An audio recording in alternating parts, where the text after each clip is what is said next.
Hello? Hello, is this R. Lee Proctor of the Mynx Devlin Chronicles? That's right. I'm happy to speak with you, Mr. Proctor. You're not doing that bad a job. You got it mostly right. I'm impressed. I'm sorry, who is this? I'm Clara Devlin. Give me that again. I'm Clara Devlin, Mynx Devlin. You're alive? I think so, last time I checked. But there was the accident in the desert back in 1969. Oh, I'll explain all that if you want to get together. I'm here in Las Vegas, but I'm 90 years old. I'd advise you to hurry. This is The Atomic Bombshell, the Mynx Devlin Chronicles. A 10-part exploration of the astonishing life and tumultuous times of film noir goddess and 50s exploitation queen, Clara Mynx Devlin. The woman who incinerates the screen with her evil desires. Trouble never came in a more seductive package. You know, it's funny. You're a tramp, a slaughter, a cheap, worthless strumpet, and yet I'm still madly in love with you. A Renoir portrait, as written by Balzac, but with the droll irony of Voltaire. She is, in my considered opinion, the most dangerous woman alive. This is your host, R. Lee Proctor. I'm here with my colleagues Hazel Matthews and Skylar DeWolf on location in Las Vegas, Nevada. Now, just like everyone else in the world, we were certain that Mynx Devlin had died in a fiery car accident on New Year's Day, 1969. Turns out, much to our shock, she's very much alive. She's 90 years old, and at this moment, she's flat on her back, 46 feet in the air, lying on a yoga mat on top of a scaffold of steel tubes and couplers. She's painting a mural on the ceiling of a defunct Polynesian restaurant called Lucky Louie's Original Shrunken Head, soon to be the corporate headquarters of a fast food gourmet burrito business. To be specific, she is dabbing gold accents on the head plumes of a gleeful Quetzalcoatl, spiraling its clawed albatross wings in a victory spin over what's left of Las Vegas after some kind of world-ending event that seems to have brought back the dinosaurs. I can't believe that's really her. I'll be right down. I've spent 20 years immersing myself in her career. I know as much about her as anyone in the world, and I cannot believe I am about to meet her in person. Must be Hazel.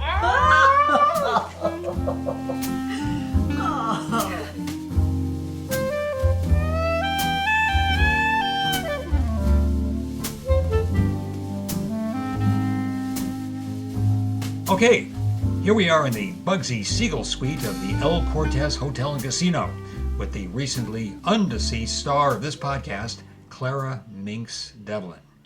You know, we had our final 3 episodes all planned out, but those plans are gone. I've got a million questions. Me too. I am so happy to be finally looking into the eyes of my beautiful, smart, delightful granddaughter, whose life I have been following since the day she was born. You have? You betcha. I have to admit I was a little worried when your parents enrolled you in that Bible college. And then becoming engaged to Dwayne Funk. That actually is the first time I considered blowing my cover and contacting you. Oh, I wish you had. Oh, no. It all turned out for the best. Finding out that you were my grandmother changed everything for me. You're my hero. Oh, first time anyone has ever said that to me, and thanks. So, how shall we proceed? Well, so, if this were a movie, our establishing shot would be November 11th, 1937. I'm standing in an oak panel library over the garage of a huge white Spanish castle in Beverly Hills, owned by Freddie March and Flo Eldridge. This is the night when I take my oath and join the Hollywood Young Communist League. And that's your mother's idea, right? Yeah, my mother insisted. At least I thought she was my mother. Margaret Pendleton Kingsbury was her name. Anyway, I put my hand over my heart and I say, I, Clara Mooney, am now a young communist pioneer. I pledge my life to the cause of the positive abolition of private property so as to end human self-alienation and thus build a classless people's paradise where all people of every race, creed, class, and sex are equal. I will work hard, study hard, and devote all my energy to the communist cause. It's funny what you remember. I can't recall where I put my car keys in the morning, but I am word perfect on that silly oath I spoke one time 81 years ago. Now, this is the night you meet Hemingway, yes? Oh, right. You've already done Cuba. Yeah, a bunch of lefties were showing his documentary, The Spanish Earth, as a fundraiser for the Abraham Lincoln Brigade in Spain. I'd love to know something about your mother. My mother. She was a piece of work. I'm betting Mr. DeWolf can tell us something about Maggie Kingsbury. I can indeed. Margaret Pendleton Kingsbury was a prodigious writer and producer of soap operas in the 1930s and 40s. The New York Daily News called her, I love this, the sugar cookie Shakespeare of suds. At one time in the 30s, she was writing and producing 3 of the top 5 most popular daily soaps in America, The Endless Night, John's Other Widow, and her biggest hit, The Heartbreak of Daphne Brent. So what was she like? She was a force of nature. She was a rich, savvy, charismatic businesswoman who was also an ardent communist and a high-functioning alcoholic. On that night in 1937, Maggie bends down, slightly sloshed, to congratulate me on joining the party. "Oh, darling, we are just so happy for you. I'm sure if your real mother were alive, she'd just be so proud to see how you've turned out. The little orphan girl makes good." Real mother? Exactly. Real mother. What the hell? I felt like I'd been kicked in the stomach. I stared at her, her eyes widened. She knew she'd blown it. I staggered to the bathroom to vomit my guts out, and then a maid held me in her arms until I passed out. Wow. So who was your real mother? What happened to her? Skylar, you'll be happy about this. Here are the missing Mynx Devlin scrapbook numbers 1 and 2. Oh my God. This first one, be careful with it, it's kind of brittle, was started by Maggie herself. My life begins here on page 1. Thank you so much. I will be very careful with this. Here's a news clipping, Los Angeles Express, February 7th, 1932, and I quote, "Slay vixen in 3-way Cinemaland death rampage, tot missing. You are the tot?" That's right.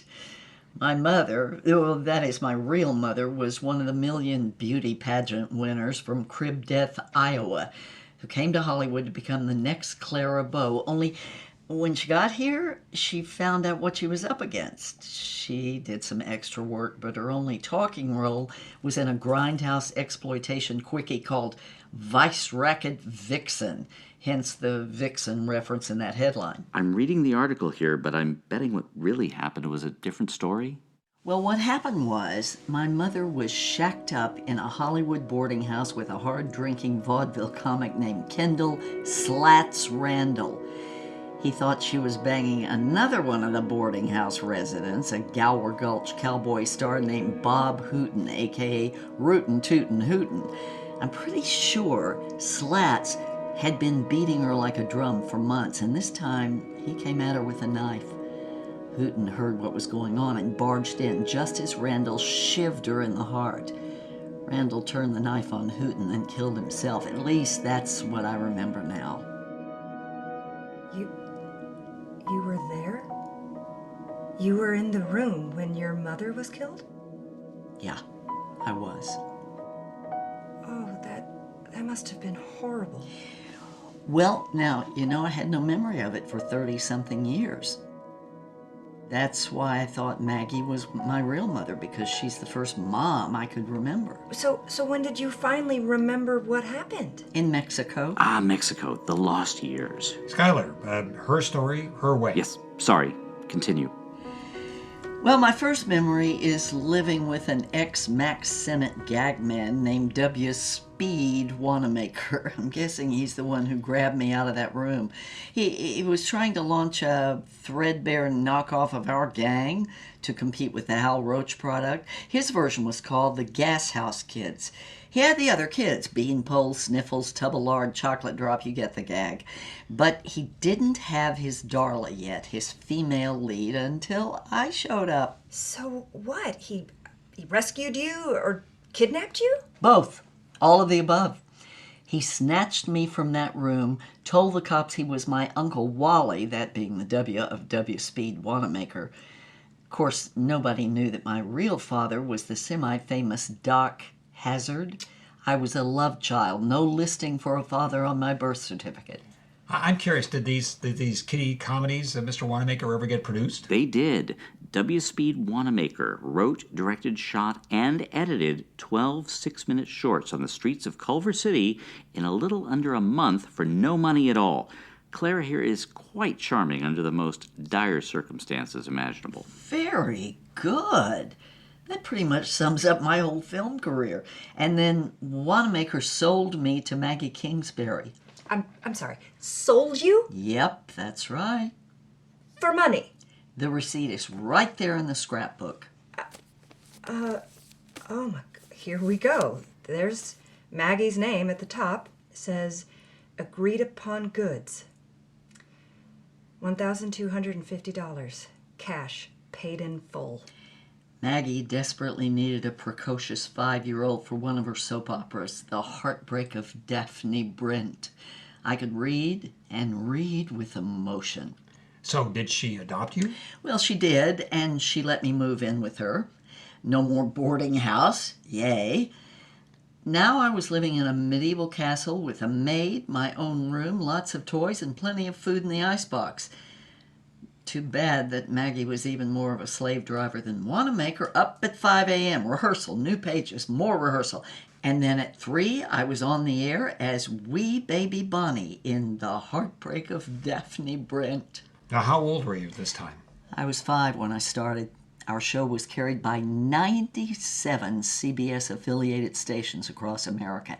And God help any performer who muffed a line, coughed, rustled a script page. I'd get a backhanded slap to the face, in private, of course. What about school? Wasn't there a law? What a joke. The law said that working children had to be tutored. My tutor was Maggie's crazy boyfriend, Barney Fullerton. He owned a small chain of drugstores and kept Maggie well supplied with Benzodrine inhalers. Maggie was a speed freak. Big time. My schooling consisted of getting locked into Maggie's quite wonderful library as Maggie and Barney cracked open those inhalers and washed the drug soap paper strip down with straight Kentucky bourbon. I read a million books, even taught myself art history. I was so happy there until the door opened and Maggie came in. Why? Because she'd be drunk and buzzed and filled with rage about God knows what, and no matter what I did, she'd end up beating the hell out of me. This went on till I was 15, when I'd finally had enough. What did you do? Well, besides beating me, Maggie was taking every dollar I earned on the radio and treating me like a slightly dim servant girl. One day, I told her I wanted the money I was earning and I wanted my own place. I'm guessing that didn't go over very well. Maggie lost her mind. She started screaming, "I picked you up out of the gutter, you ungrateful little bitch." She turned white, clenched her fists, and started to come towards me. I picked up her Renee Lalique vase with 3 nudes, and I threw it at her. It hit the wall, shattered into a zillion pieces. I knew my life was about to change. I raced up to my room and started to pack. Were you scared? A little, but, well, I figured whatever happened, it had to be better than this. Don't forget, I was a radio pro by this time. I could make money on my own if I had to, but I didn't have to. After a couple of hours, she and Cece Bliss came in and told me they were sending me to the Tom Paine Progressive Labor School in Philadelphia. Next morning, Maggie and I were crying our eyes out as she put me on that Union Pacific streamliner to Philly. My tears were tears of pure joy. After 10 years of plush servitude, I couldn't wait to get the hell out of there, away from Maggie. I was free.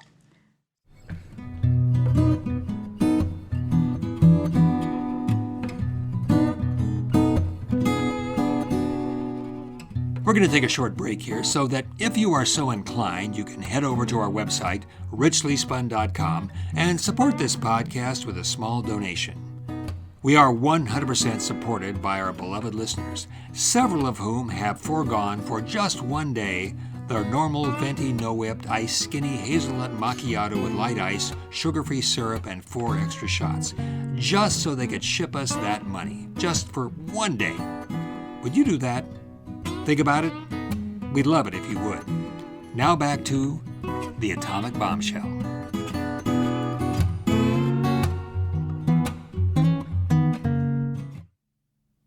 So this would be the first time you had ever been in any kind of real school. Well, I never got there. Never intended to, actually. Never gave it a second thought. The streamliner stopped in Elko, Nevada at sunset, and something told me to jump off. I cashed in the rest of my ticket and pondered my options. One of my radio pals had been a hobo, and he told me the best place for a vagabond to get a night's sleep is the local graveyard. So I wandered into the Elko Civic Cemetery. I settled on a nice, cushy gravesite using my coat as a blanket. Just as I was drifting off to dreamland, I heard this bump. There were 2 guys digging up some poor bastard's coffin. Wow. So what were they up to? Well, I thought they were poverty-stricken med students looking for a bargain skeleton, but as I got closer, I could see I was wrong. There was a skinny thug working for a chubby guy who looked like the bankroll man for a floating crap game. So I cleared my throat. They jumped 3 feet in the air. Finally, the beefy guy sticks out his hand and he says, "Herb Zuzman's the name. Would you entertain a proposition to join us in the hell-for-leather world of professional show business?" And that's how you met Herbert W. Zuzman? Right. At midnight, robbing a grave. That's everything you need to know about the man. He was a cross between a serial killer and a circus parade. Well, when I stop laughing, I say, "Sure, why the hell not?" So we sit in the back seat of his 1936 LaSalle while his henchman finishes bagging the cadaver. Seems Herbie is here in Elko on a 5-day movie shoot, and his leading lady, the part calls for a 16-year-old young woman who goes wrong, had just left him to headline on a Mynx burlesque runway. He asked me if I'm 21 because I have to be of age for this to be legal. And you were like, what, 15? Right, so I say, "Do I look 21? He says, "You look 16, which will pass for 18, which is close enough." Look, let's just leave the age part blank. In fact, to hell with contracts. They just make work for shysters. Let's shake on it. And then he fills me in on his racket. First he shoots the film, then he tours it around the country, 4-walling theaters and putting on a show. He says, "I don't suppose you'd consider joining our cockeyed caravan." I tell him I'd be delighted. He's shocked. I say, "Now think about it. I like sleeping in graveyards. You like robbing them. We were made for each other." And I guess we were. This is Jailbait Baby, your first starring role in a full-length movie. Yeah, that's right.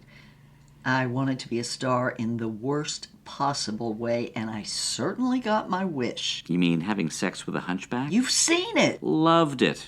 Skylar, enlighten us about this masterwork of the cinema arts. I can bring it up on my iPad right now. This is horrifying. This movie has never failed when I've shown it to my Dangerous Films Club.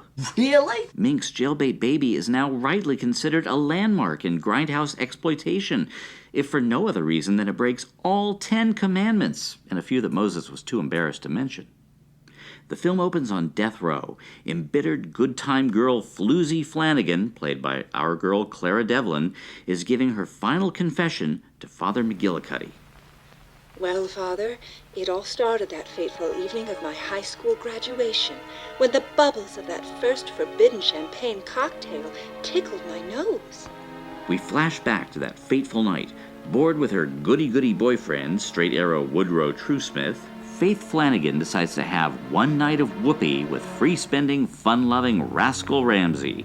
He talks her into a champagne cocktail. One shot of giggle water becomes 3, and Rascal hustles her to the local Roadhouse Gambling Club, owned by an oily conman named Wheeler Dealer Weems.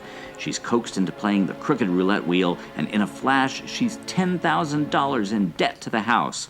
Weems takes her into his office. I'll have that $10,000 now. But I don't have it. Then I guess I'll have to ask your father, the honorable mayor of the city, for it.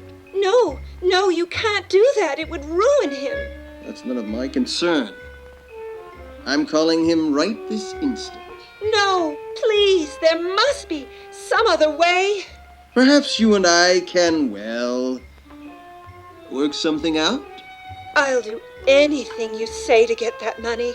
Did you say anything? Anything.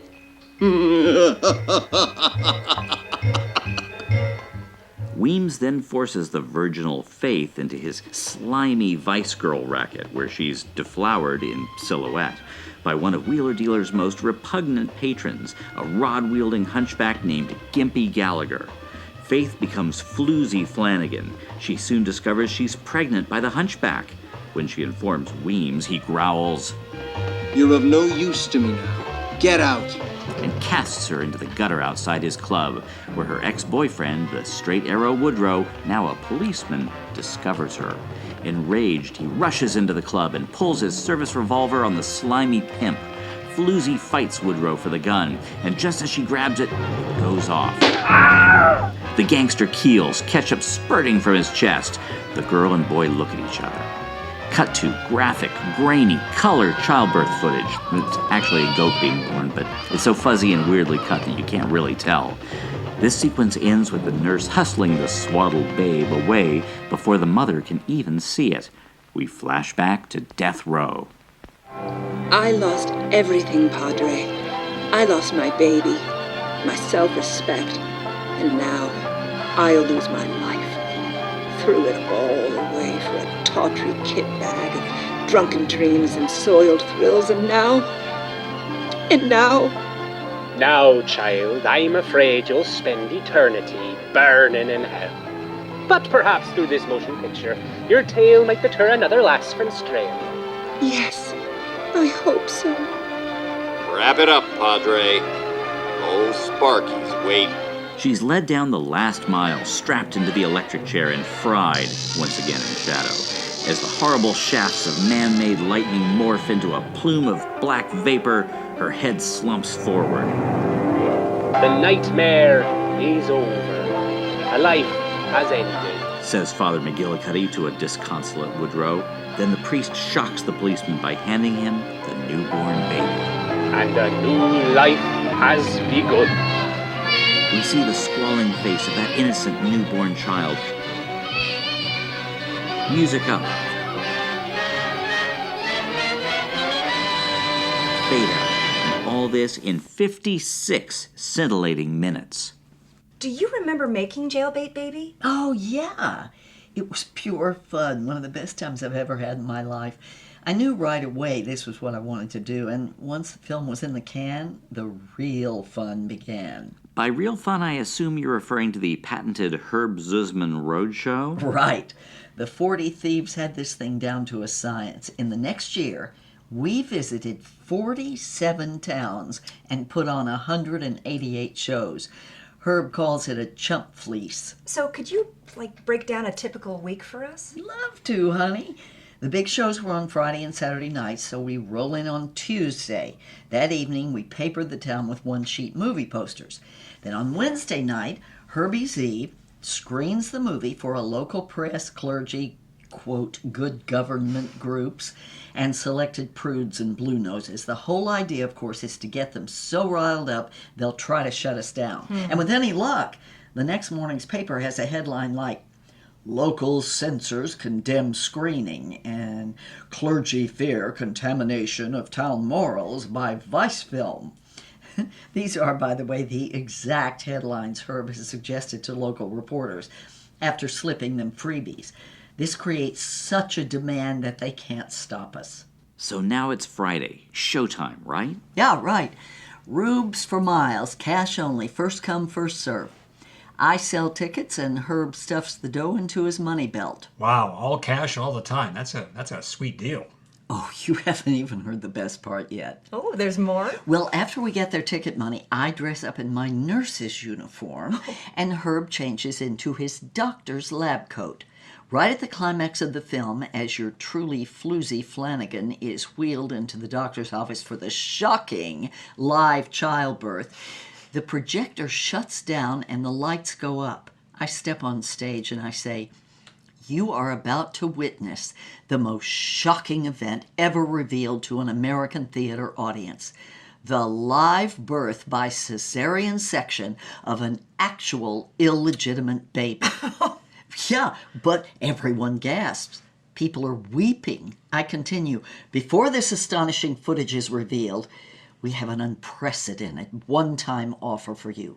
Please welcome esteemed Dr. Socrates Cubbins, America's premier sex hygiene expert." Herbie, right? Of course. First, he acknowledges the courage of the audience, comparing them to, Moses, Galileo, Jesus Christ, fearlessly seeking knowledge and sharing wisdom in the face of ridicule and ignorance. And then he uses the following words in a short paragraph, swear to God: gonorrhea, menstruation, impotence, syphilis, masturbation, nymphomania, aphrodisiac, testicles, lesbianism, incest, sodomy, and orgasm. All in one sentence. Now that they're in shock, he offers these fine people an educational booklet entitled "Forbidden Secrets of Sex Hygiene, What Every American Must Know." Available tonight only for this one performance in this one town for just $1. I race up and down the aisle selling these booklets out of a black medical bag. They cost less than a penny to print. So this last cash grab is pure profit. And we rarely sell fewer than 200 at any given performance. Once we pried the final dollar out of the hands of these thrill seekers, we unspool whatever childbirth footage we could show without getting arrested. 6 shows in 2 days. That is a nice little cash grab. You betcha. We'd wrap on Saturday night and drive all night to the next town, high on the adrenaline rush of getting away with it. We'd take Sunday off to count the money, and by Tuesday, we were back in business in the next town. In years to come, Jailbait Baby will be re-released under the titles Sex Racketeers, The Sorrowful Strumpet, Youth Gone Mad, and The Passionate Pushover, and a couple of other names I haven't even tracked down yet. Oh, such fun! But everything ends. We were enjoying another sold-out Saturday night at the Chickamauga Theater in Melvindale, Tennessee, when Herb turns to me and says, "This is it, doll. I'm folding this hustle." I was shocked. Business was great. I asked him why. He says he had an offer from Hollywood to crank out some crapola for PRC and asks me to come along. The Spider Gal films? That's right. So, Ms. Devlin. Hey, call me Clara. Okay, Clara.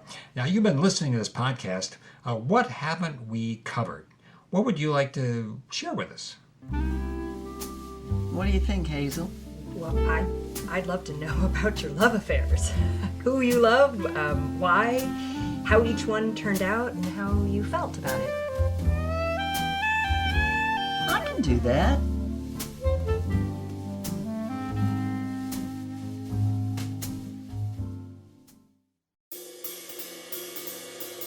The Atomic Bombshell, The Mynx Devlin Chronicles, is produced in Hollywood, California by Tales Richly Spun. This episode is directed, produced, and edited by Matthew Solari and written by Arlie Proctor.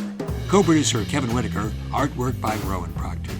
Special thanks to Caitlin Mulder, Stephen Smith, Nancy Linehan Charles, John Roden, Will Reinbold, and Brad Shelton.